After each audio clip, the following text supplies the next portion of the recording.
I, Ralph Basham, do solemnly swear I will support and defend the Constitution of the United States against all enemies, foreign and domestic, that I take this obligation freely without any mental reservation or purpose of evasion, and I will well and faithfully discharge the duties of the office of which I'm about to enter. So help me God. Congratulations. So help me God. Congratulations.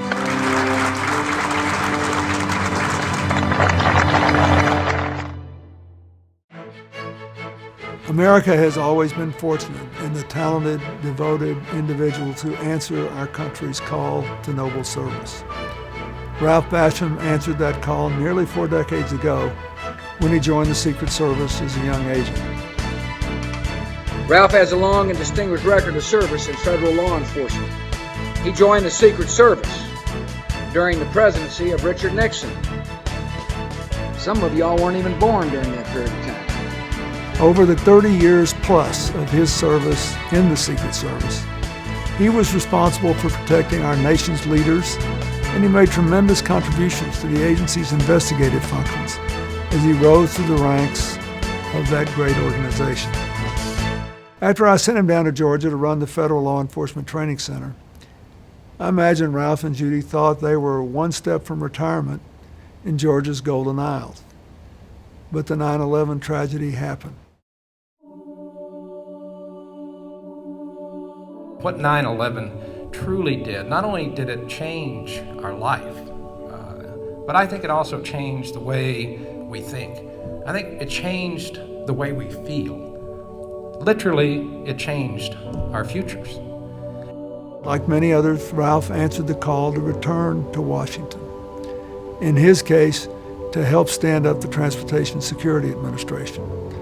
Those were challenging times, as Ralph and his colleagues undertook the largest reorganization of government since the 1940s in creating the Department of Homeland Security.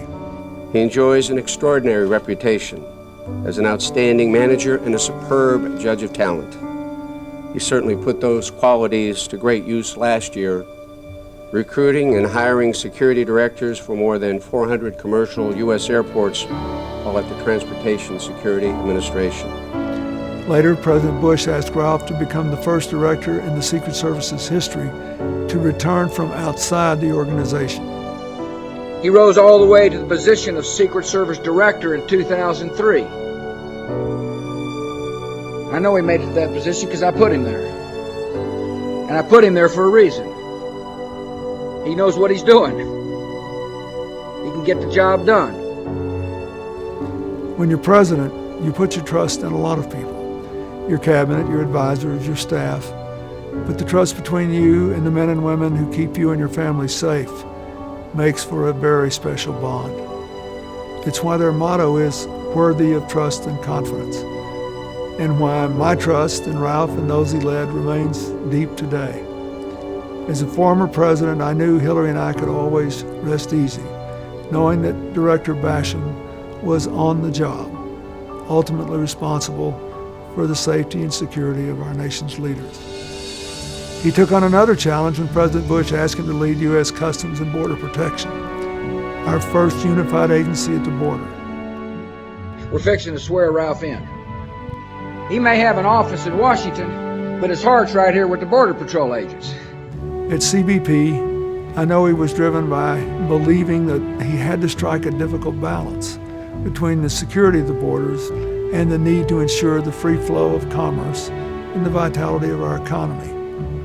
I look out in this crowd, and I can tell you that not one of you in my mind, in any way, should feel that what you do every day does not make a contribution.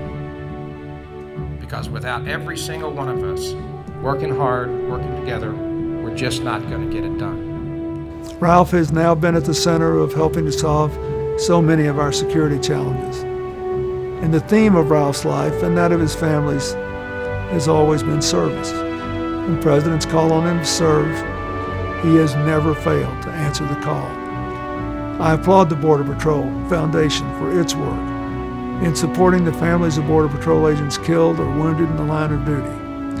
The mission is one of the most dangerous in law enforcement, and we must never forget that sacrifice. I thank you all, and congratulations, Rob. Your mission is to ensure that this nation and its citizens can live, can work, can worship, and can lead in a safe, secure, and an open America. I do get emotional, I apologize. But it's important that you recognize that I care, and I do. When I come to work every day, what I think about is my 12 grandchildren, who you protect and you keep safe, and I thank you for that.